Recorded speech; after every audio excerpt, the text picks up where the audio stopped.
make sure. So I do all the awkward stuff so you don't have to.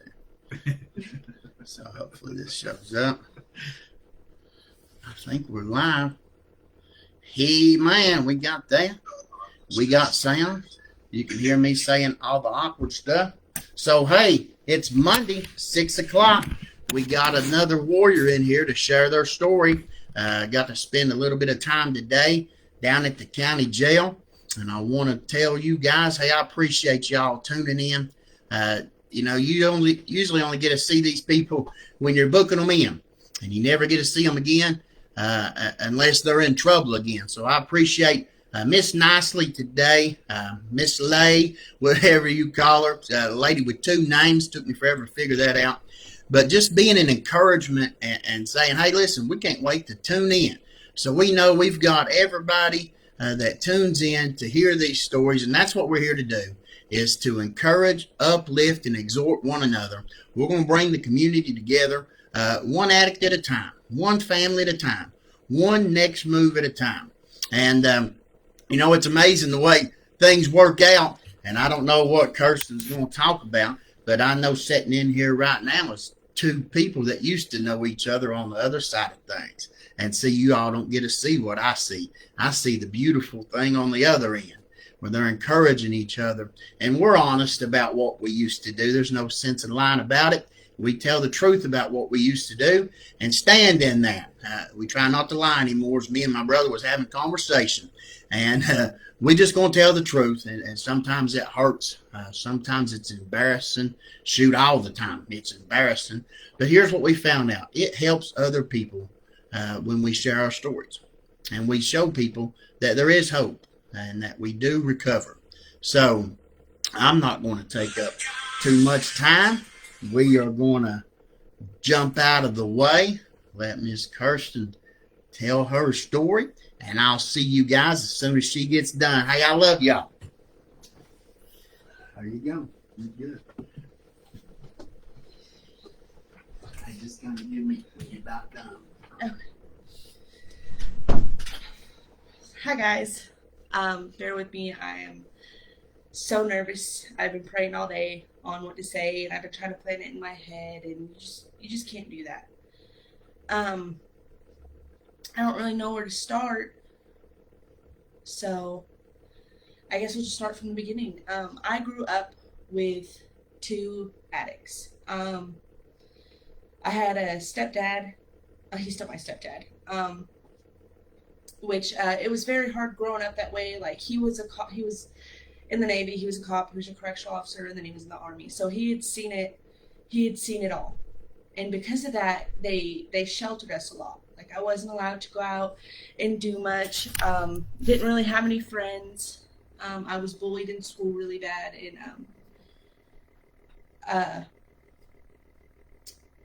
it just, I don't know what to say. I'm so sorry. That was one of the things that led to my addiction, I think, was being bullied, and I didn't really have any friends, and just growing up with two addicts. Like, from the time I was 12, I saw my mom. She was on pills really bad, and I knew it was there. I didn't know exactly what it was.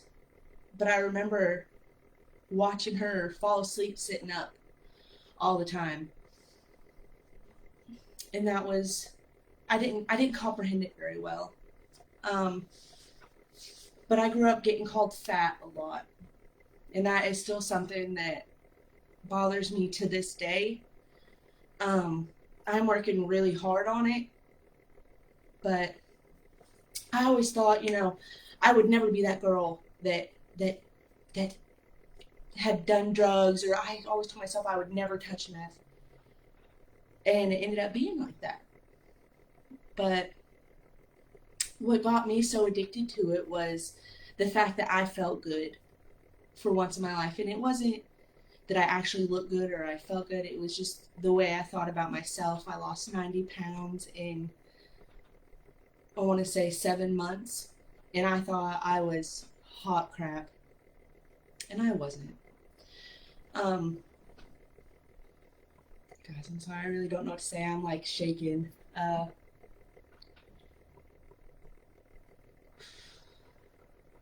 I'm trying to think. I can honestly say I don't think I would be where I am today if it wasn't for my addiction though.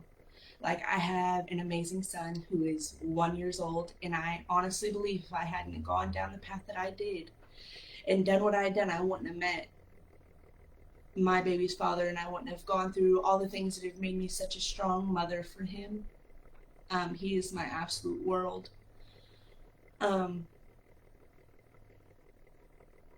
I did a lot of things that I wasn't proud of. I was actually looking through pictures yesterday with my mom, and she showed me this one, and I'm gonna cry. Sorry. I was laying on the couch, and I looked dead. I looked dead, and my mom told me, she said all I did that night was just stay up and cry and cry, and it makes me feel bad that I did that to my mom. That she would sit up and worry every single night.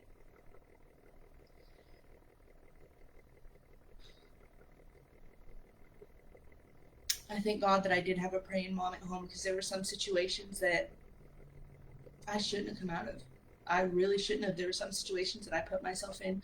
I would just leave with random people that I met online and go stay in Knoxville for days. And actually, the guy that is here that Randy was talking about, that we used to know each other, he saved me from Knoxville one time. He just happened to be up there, and there's this guy was just going crazy on me. And I was like, will you please come get me? Like, I don't know what's going to happen. I was calling everybody. And Aaron was like, give me the address. I'll be there in an hour. I wasn't supposed to say his name, but I did. And I thank God for some of the friends that I've made in throughout this journey. Like there are some that we have gone through our entire recovery together. And I wouldn't trade it for the world, because, they've seen you, and they understand you, Like there are a lot of people that I come across that look down on me because I say I'm a recovering addict, and you would think it would be the opposite, but it's not. I was working somewhere just the other day, and I was talking about taxes, and I was excited to get my taxes. I was going to get a lot back, and she looked at me and she's like, "We're not going to be able to find you for a week. You're going to be overdosed somewhere."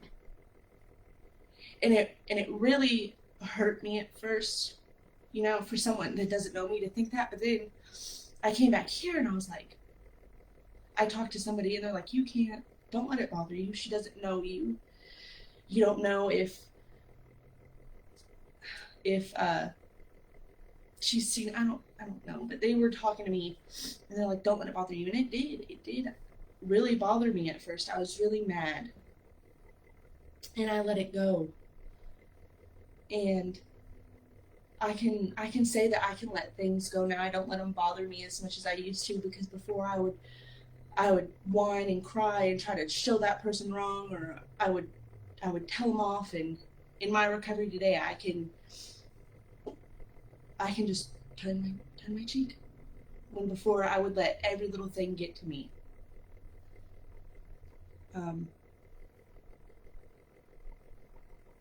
I really don't know what to say, guys. I'm sorry. I'm trying to think of something. I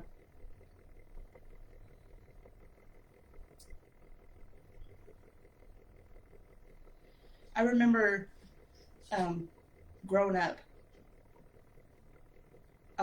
we would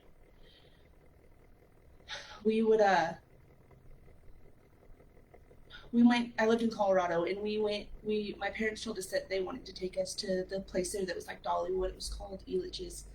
And I remember before we had to go, my sister had to go to the hospital and fake a toothache, because we couldn't go because they didn't have anything.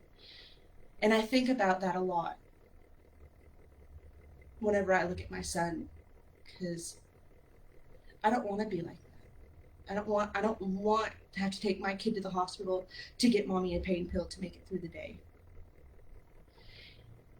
And my parents have changed tremendously throughout the years. So if anybody knows them, don't hold anything I say against them, because I don't know where I would be without my parents right now. I live with them, and my mom is my best friend, and my stepdad is the best pawpaw to my son.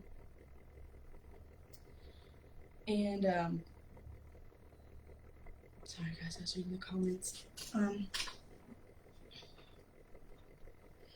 But I think about that a lot. And learning how to love myself is something that I am learning a little bit more and more every day, because in my addiction, I loved myself. Well, I thought I did. I thought I loved myself. I thought I looked good. I thought, nothing I was doing was wrong. I didn't care about hurting my family. My sister tried so hard. She would get me up there, and I'd give her the whole spiel. Oh, I'm getting sober. I'm getting sober. Buy me a phone. And every time I would get the phone, I would leave and I would trade it for drugs. And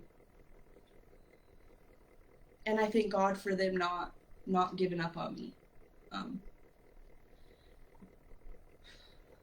Sorry guys, I'm so nervous. I have no idea what to say. I had this all planned out in my head, guys. I really did. And then as soon as I got in front of this, I'm blank.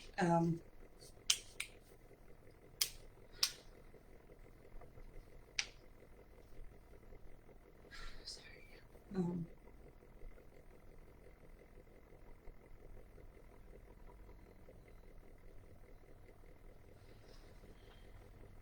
I was looking back at a couple of my mug shots.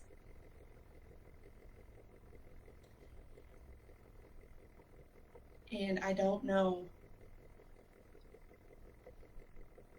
how I got out of that. Like, I don't know if there's a few people that know my story. I was in jail.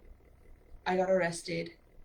I went and I took a pregnancy test and I got a false positive. And then the next day I took another one, it was negative. And I laid in that jail cell that night and I prayed to God. I said, God, the only thing that's going to straighten me up is a baby.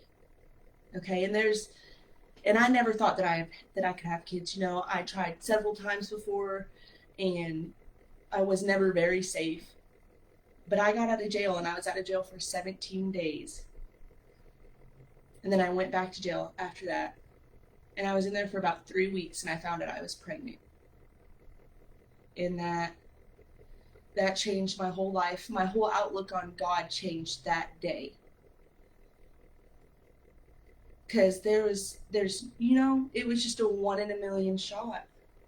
And I prayed that day and God blessed me. He said, you asked for it and I will give it to you. And he gave me my son, and I don't know what I would do without my baby boy today. I know a lot of pretty much all the COs have seen me come in and out of jail. They saw my arms, which I never thought would look good again. I remember I used to sit there and poke for days. I remember one time I poked for 5 days and was so frustrated, and I wouldn't stop because I was just that far gone. There was no other way that I would do it.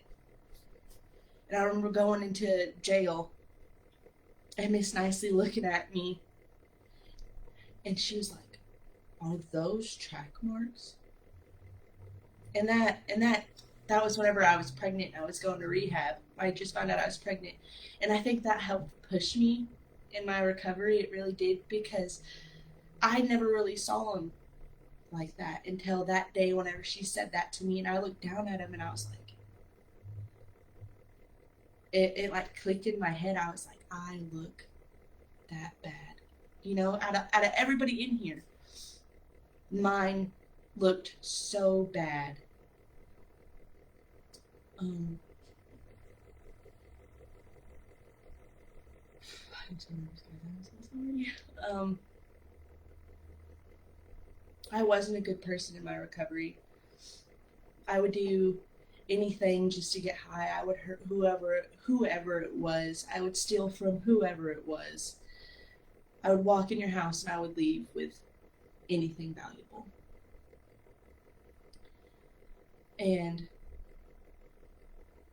I couldn't be trusted by my own parents. I would go there to sleep for 4 days, and my mom would have to watch me heavily because I would just plunder through everything and take everything, just something to sell. And now to know that I have that trust from my parents, like I can just go in their room whenever, I have their cards on me all the time. Just to know that I have that trust has changed everything. I went from having nothing, rock bottom, to I have a great job, I have my own car, I have a wonderful son who is my entire world. Um, and rock bottom wasn't that picture that everybody saw. Rock bottom was me being pregnant, because if it wasn't for that, but I was still hanging out with those people.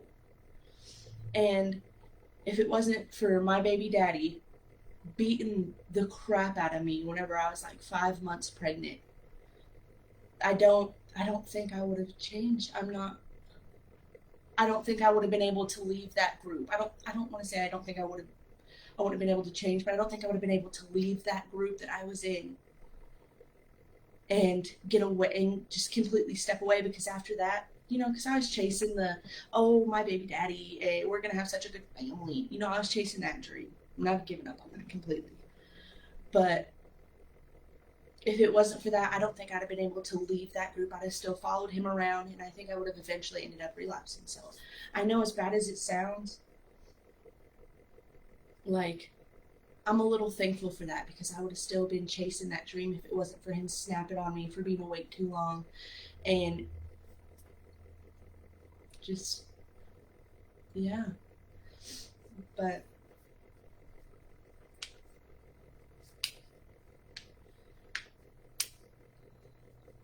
I'm trying to think. So I was actually just thinking about this the other day. I was thinking,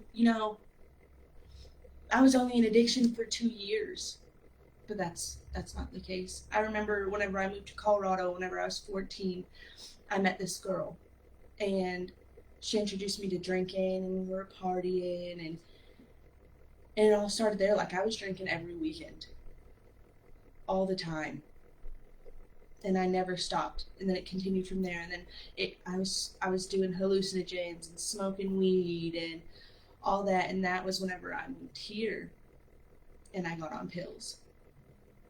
And I was just snorting them at first. Didn't think it was that bad. And then it got to the point where I would bring it to work, and I wouldn't have a good day unless I had them. And I thought that was fine. And then I started drinking at work. And then I remember the first time I ever shut up.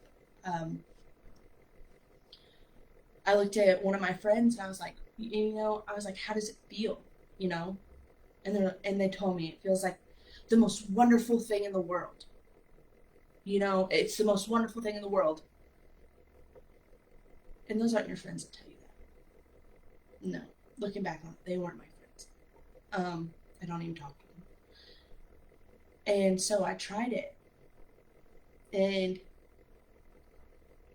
it it felt wonderful.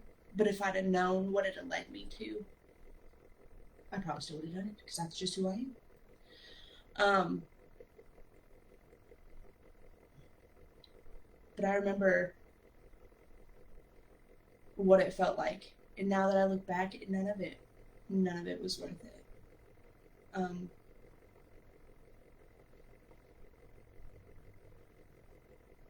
I stay sober, not for myself, for number one, but because I want to give my son everything that I didn't have growing up. I wasn't allowed to have friends. I wasn't allowed to go out and do anything. I was sheltered. I was kept in my house, and I had to just sit there, and I was called fat all the time. And I don't know where I'm going, guys. I'm just babbling, but I just don't want that for my son. I want to be the mother that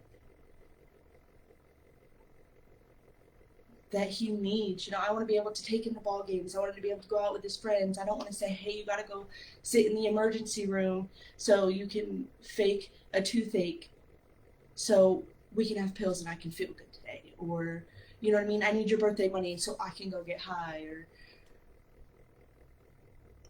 And that's something that I'm strongly, strongly stuck on, is just being the best mother that I can. I strive for that every day, and I'm not perfect. I'm not. I tried my hardest though. Um,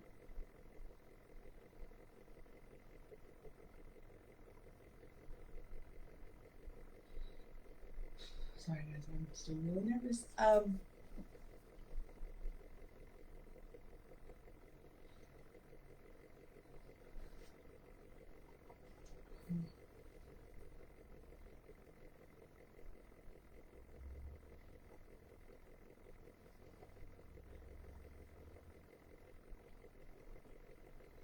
But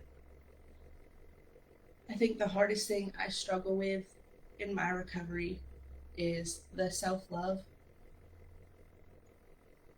and I work on that every day. I try to say affirmations to myself every day, and sometimes I feel like it's just not good enough and that I'm going to fail just because, you know, loving yourself is one of the hardest things to do for me. Um, but I'm working on it.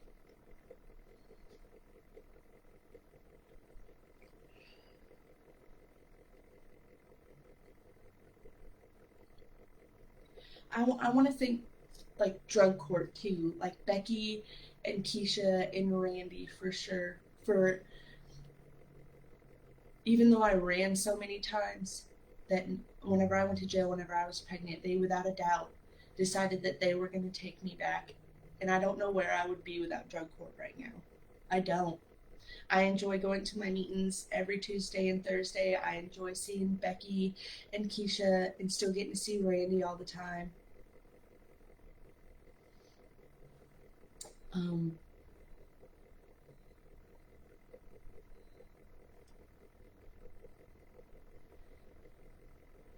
Sorry, guys. I'm really nervous. I'm not good with words at all. Like, I could write you a paper if that would be easier.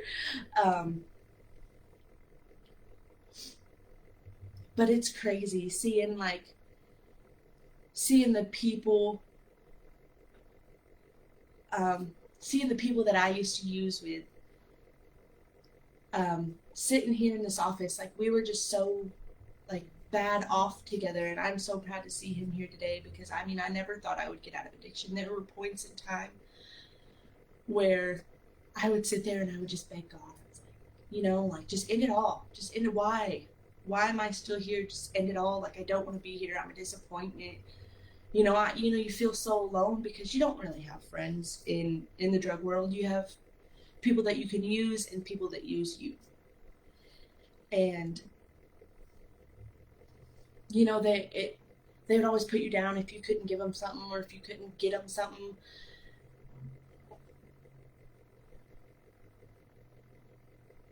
And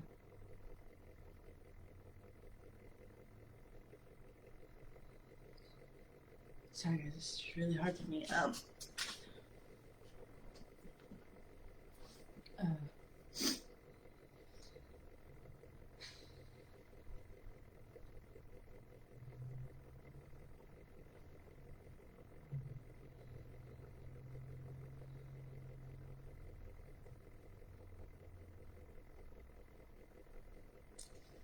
um,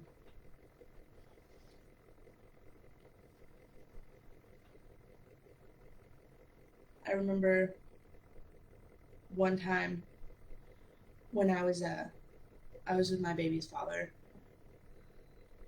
and we were in Kentucky, and I remember watching him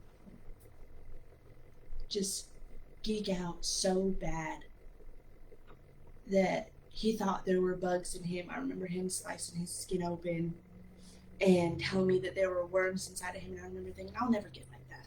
I'll never get like that. But there were times where I would sit in the bathroom and it would just be me there. And I would swear people were in the living room talking crap about me, and then they would leave. They would like run whenever I heard them open the door. And that still sticks with me like to this day. Like that I would um that I actually got so bad that I would do that because it's just it's a horrible drug, and I thank God every day that that he that he freed me from addiction, because I don't think I would still be here if he hadn't. I need to get closer with God. I want to start going to church more.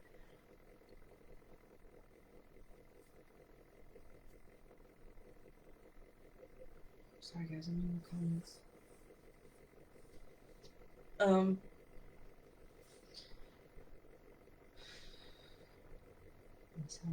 uh, but I still talk to some of my friends in addiction. You know, I see them out here, they'll get out of jail and they'll message me, you know, like wanting to hang out and stuff, and I'll ask them, you know, are you planning on staying sober? And they'll always, you know, answer no. But I'll still try to say, like, listen, you know, I'm here for you. If you need anybody to talk to, like, we all, you know, I know how hard it is. If you need that sober friend, like, I'll be here for you.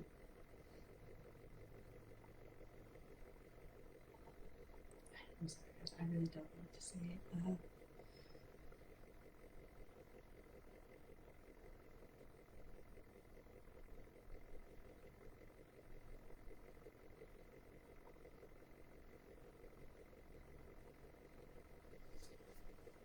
don't know. I'm so nervous, guys. I'm like drawing complete blanks here. Like I had this all built up in my head earlier, like what I was gonna say.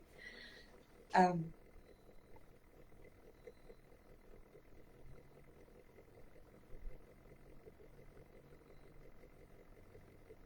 I don't know.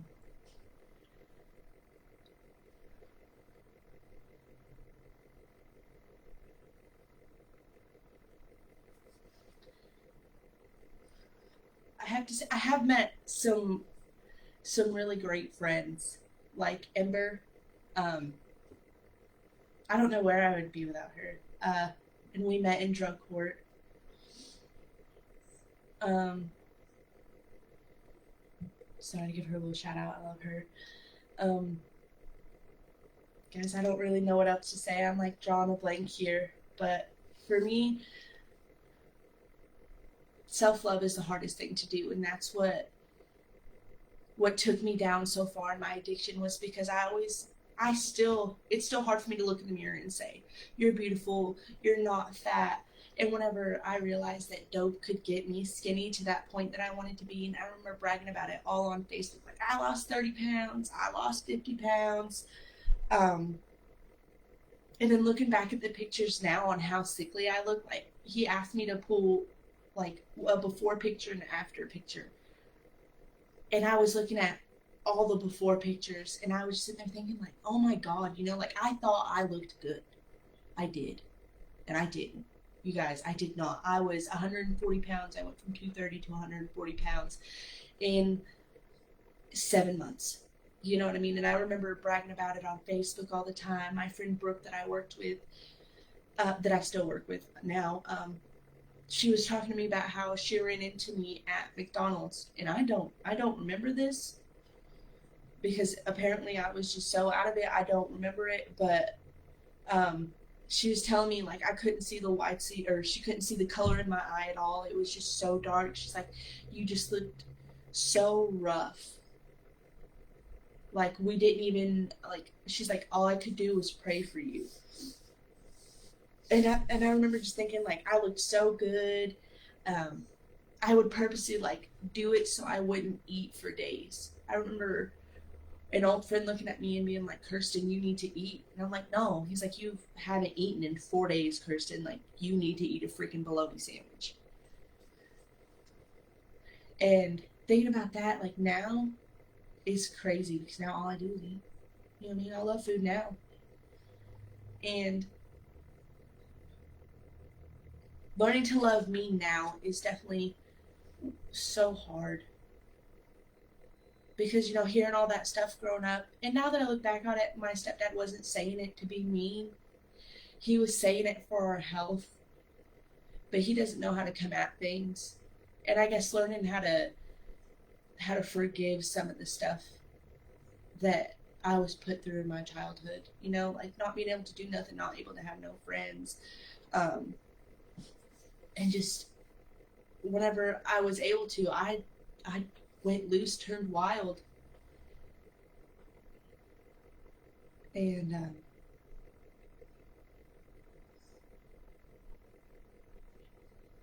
sorry guys, I can hear me on the phone out there. I'm listening to it. Um, but I remember the first time that I ever smoked dope, and I was like, this will only be a one-time thing, you know. I can quit whenever I want. I remember thinking that all the time, like I can quit whenever I want. I'm not addicted. I can quit whenever I want. And then I remember all the times that I would try to quit, and I would just feel so bad, or I couldn't keep my eyes open, or just anything. Um, and I thank God that God released me from this addiction. And I thank God I had a praying mama, because I don't know, if I didn't have a praying mama, I don't know where I would be. She is my rock. She has come. So she's in recovery too. My mom is 7, almost 8 years sober now. She's doing phenomenal. She's made a lot of mistakes, and I think learning how to forgive everything was one of the hardest things for me. And it's still hard for me, but I've learned how to forgive now. Um, I don't hold anything at heart anymore, and she has stepped up. She's the best mother. She's the best grandma, and I don't know where I would be without her. She's my biggest motivator. She tells me every day how proud of me she is, and I think that's something that keeps me going too. Um,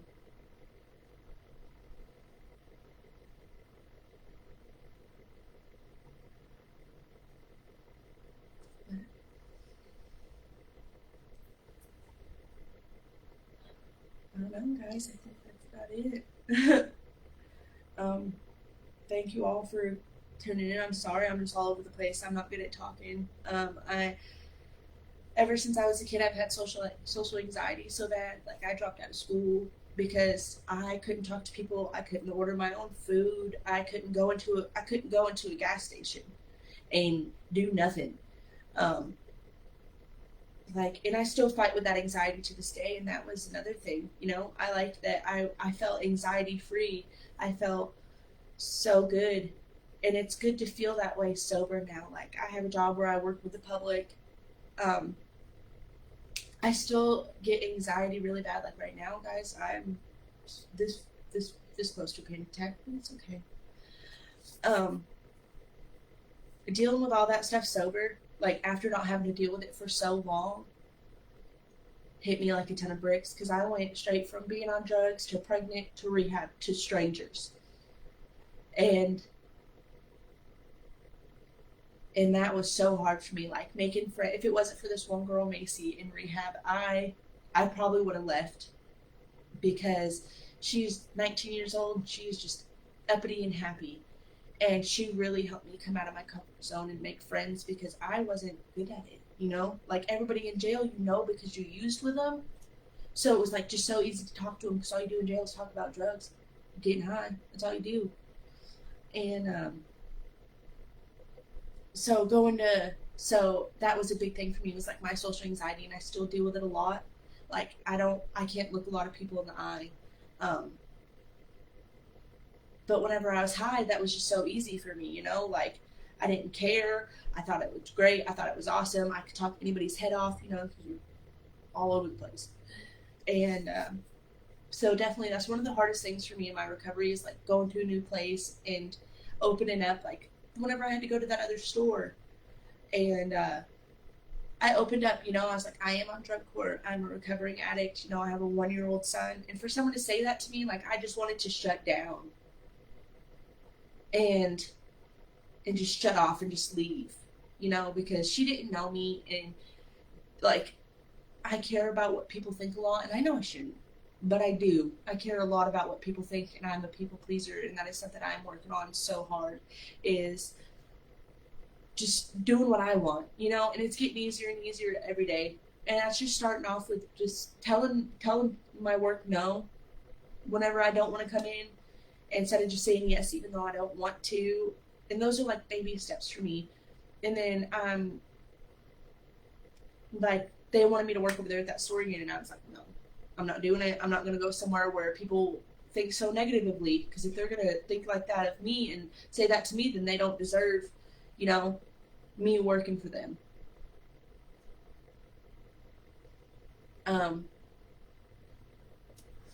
So, and I'm definitely learning more and more in my recovery, like learning how to deal with people just sober, and then learning how to say no and love myself. But I wouldn't have it any other way. I mean, I'd rather love me sober or learn how to love me sober than, love me high.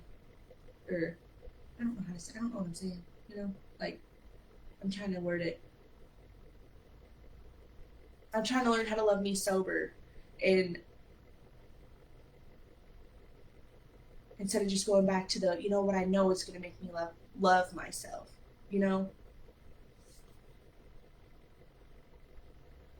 and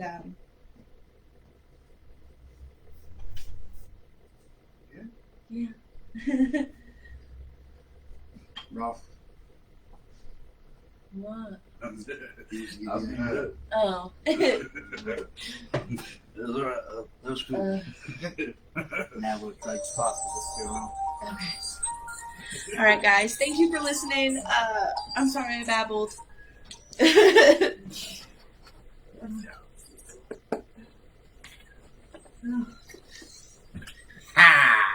So, hey, here's what you don't know is he didn't know who was going to be here, and he come up today, and we were talking, and I believe God placed him here because their stories intertwine with each other.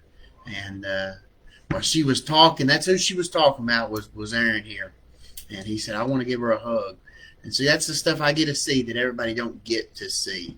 And Curstin thinks that, she might have struggled, but I think her point got across just right. Thank you for them praying mamas.